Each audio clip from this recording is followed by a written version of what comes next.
Technique part one, the necktie from the back. It is a collar choke.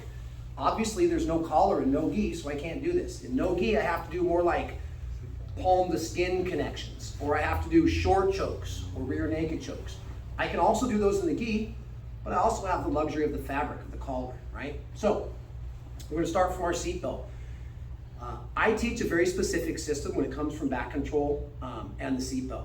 There are times, as I just mentioned, if I want those other chokes, I have to withdraw my hand and then I have to come over. Now, if I don't get these, I can't control his shoulder line and he starts to get loose on me and slip out. So whenever possible, I like to stay in my control position. Legs in, heels down, a little bit of a back heel. I'm using my hamstrings to squeeze our hips together. I'm using my seatbelt to hug my chest to his back. I'm also not leaving my head here and allowing him to head pummel. I'm in nice and tight, like I'm whispering in his ear, you're gonna get choked, right? So I'm in nice and tight. This is what we call a retention position. Now I can stay like this, like a koala bear hugging a tree, and Eric can move around all he wants. My first priority when I have the back is what? Keep the back. Because now, even if he blocks some of my stuff, I can always come back to my control position. So, technique part one, the necktie. Very specific way we're gonna do this. My underhook side is gonna make a hook. I'm already kind of hooking and grabbing on my hand. Watch what's gonna happen. I'm gonna make like a 2-inch adjustment. I'm gonna hook. Now I'm gonna open.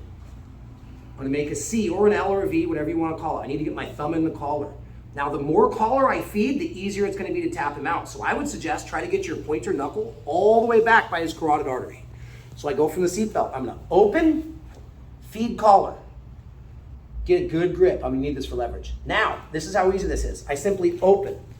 I like to put my thumb on the chest and then just start sliding it across until I pick up the other collar. Same thing, get a good grip. Now, I wanna stay plated and close to him. In a minute, when we start showing the choke, a lot of people tend to wanna do this. They wanna straighten and lengthen, but this allows him to slip his head out and he's gone. So I wanna stay tight. So I'm gonna open, feed collar deep, make my grip, purchase my other grip. Now everybody wants to pull sideways on this, but I'm gonna fight against myself. So here's what I like to say. This hand is like an anchor on a boat. I drop it straight down. It comes down, takes the slack out of the collar over here. Okay, it's tight. So open, feed, purchase the other collar. The bottom hand goes down. Now the top hand, it's not about pulling it this way. Yes, I'm pulling his collar tight, but watch my elbow. My elbow starts to disappear behind his shoulder and drop towards my right hip pocket. Simple, highly effective. And before I show us a couple more times when we get to it, the beauty about the chokes that we're showing right now is if I lose these chokes or it doesn't work, I come back to my control position. So I'm gonna open, feed, grab down, and then my elbow comes back and I pull the collar tight while staying tight like I'm whispering in his ear. Time to go to sleep.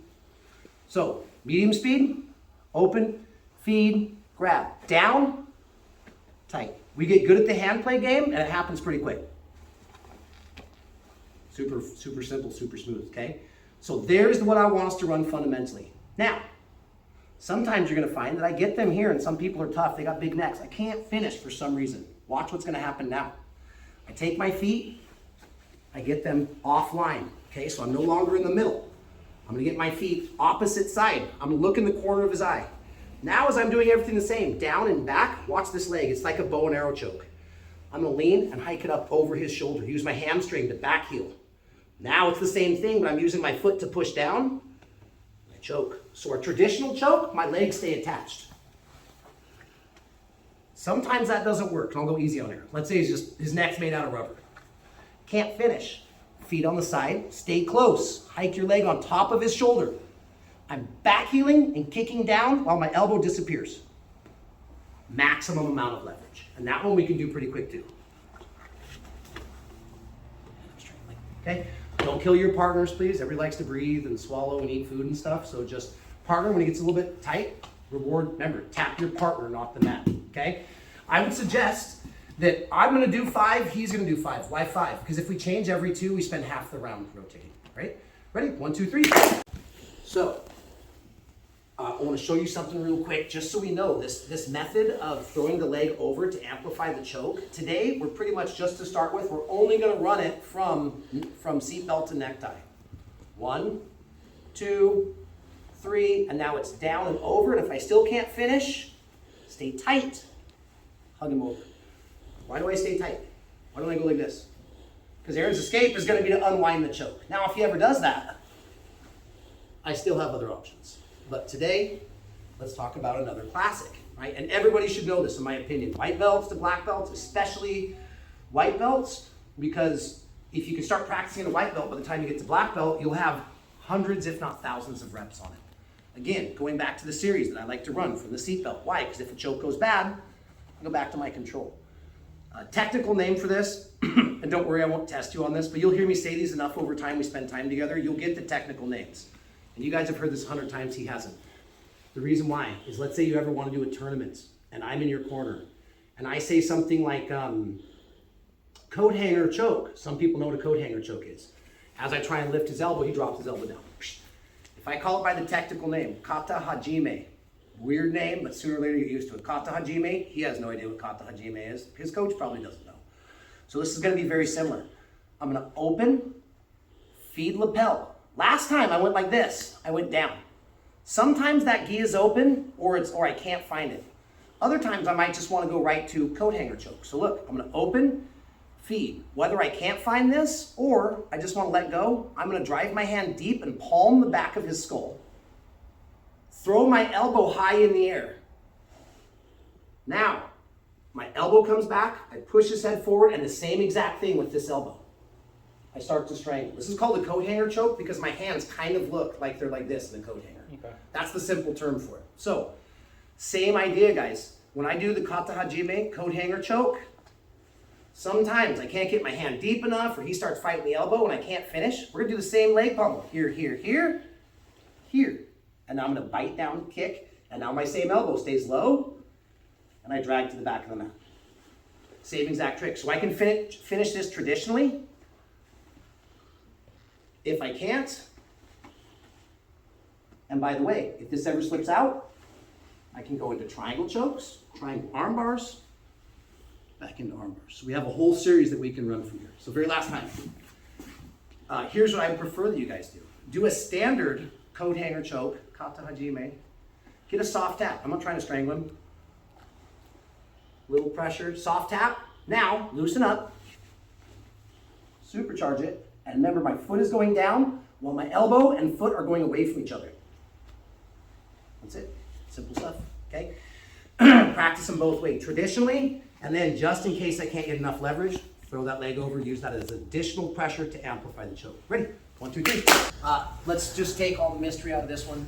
Bow and arrow, okay? Same thing. And again, just to tie this in our minds, over, under. As long as I can get this, I'm coming across and grabbing the collar. And maybe you've heard me say this a few times. We number our grips. Aaron, make the human arrow for me. 1 grips, end of the sleeves. 2 grips around the elbows. There's only 1 3 grip. This is right here on the back of the neck. Now, anything here over the collarbone is considered a number 4 grip. Later, 5 is the front half of the belt, 6 is the back half of the belt, 7 is around the knees, 8 is around the ankles. So when you hear me talking about a cross collar 4 grip, it is exactly that. I'm coming across the collar and getting a number 4 grip. This is one of the things that we like to nickname a death grip. When you're the person having your back taken, number 1 priority, don't let people establish this grip. There are ways to get rid of it, but they are not easy, and they're usually painful. You're going to get choked. So when we're back here, this is why we always open and feed this first. From this, I've got at least 3 super legitimate traditional chokes. 1, 2, and variations, but also if those don't work, or if I just want to go here, and I don't want to come here, I don't want to come here, guess what else I can do? Grab the outside 7 grip, the outside of the knee. Standard bow and arrow choke. So let's break it down. Cross collar 4 grip.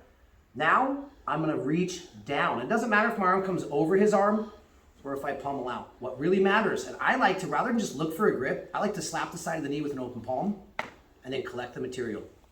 Get a good 4-finger pocket grip. Now, I'm keeping my elbows in and tight for control and keeping my chest plated to his back. And that same trick we did with our feet earlier. I need to switch and get him to the outside of his thigh. 1, stomp. I stomp on this thigh, cross this over, and now again, I'm staying tight. Why? Same thing. If I lean back, he can unwind. So I don't want him to do that. I do that by staying tight. Now, the exact same thing we've already been doing, guys. This leg comes up over the shoulder. And I'm biting down. And again, this foot goes down towards his knees. This elbow goes to the mat. And at the same time, I'm pulling his knee. This is called a bow and arrow because I'm bending his body like a bow, and my body with my leg straight is like the arrow. Here's the bow. As I pull it back, there's the arrow. Boing. This is why it's called bow and arrow. I'm bending his body into the shape of a bow, and my body is straight like the arrow. So, open, feed, cross collar, foregrip. Slap and collect the knee. Now I'm set up. I'm gonna shift my feet, hug him tight, kick my leg over. Shift my feet, hug him tight, leg comes over.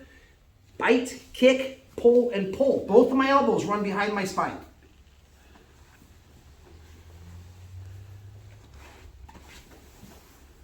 Last thing, don't lean back. Why? He unwinds the choke. Now, by the way, if he does that, triangle chokes, armbar. So we always have a backup plan, but why would I have to do 2 or 3 submissions if I can finish them the first time? So last time, take your time with it if you need to. Open, feed, grip. Now as I go back, my elbows are coming back behind me. Both arms pulling as I kick away. All right, guys. Same drill. 4 or 5 times, 4 or 5 times. Don't kill each other. Ready? 1, 2, 3. Not if it's recorded. Go down. We'll get to mount. Oh, yeah. We haven't talked about this with some of you guys yet. You can hit a bow and arrow from mount also. You can hit it. We've done rolling bow and arrow from turtle. There's different positions to hit bow and arrow from. I see this usually in kids because they're like Gumby. I get this arm in here. I loosen the lapel or it came loose. If I can come around, rather than a gift wrap where I would grab his wrist, if I can grab this here, I can do the same thing. I can grip to the outside, sit, and bow and arrow. So there are different ways to get into the bow and arrow, right? Just so JD can see it one time before we go to our last part. Go turtle. I'm in turtle. If I can get this cross collar foregrip, I can clock choke, I can do a bunch of stuff, or I can step over and hook the leg and then roll and come up into bow and arrow. So there's many different ways that we can hit the bow and arrow from. We just got to start looking at them. Usually, white to blue belt, I'm going to teach you guys how to hit it from the back. And then we can segue into some of the more fun spots. But when you stick somebody hardcore in a bow and arrow from the mount, from the turtle, or traditionally from the back, incredibly hard to escape. All right, so let's do the bow and arrow, but what if the bow and arrow goes bad? Easy trick to get into armbar. Just for this one, we'll pass on the triangle. Me personally, if my bow and arrow goes bad, I like to try to throw the triangle first, because from the triangle, I can go armbar from the triangle, and then I can go armbar. But for today, with the amount of time we have left, let's go. We'll get a soft tap. I'm not gonna choke him hard, right? I'm gonna come here, here, stomp, cross, here. What if either I can't finish for some reason or he slips his head out? Watch what's gonna happen. The most important thing is when I let go of the 7 grip, the knee grip, I need to scoop the inside of his bicep and hug it to my chest. Now, high, I can let go, or I like to just keep the grip and post. Now, armbar. Really simple, really straightforward. If I lose the bow and arrow, rather than like, there it goes, gone in the wind, I'm gonna see if I can transition to another submission. Juji Gatame, technical term for armbar. So, open, feed, grip, tight. Hook, hook, I come here.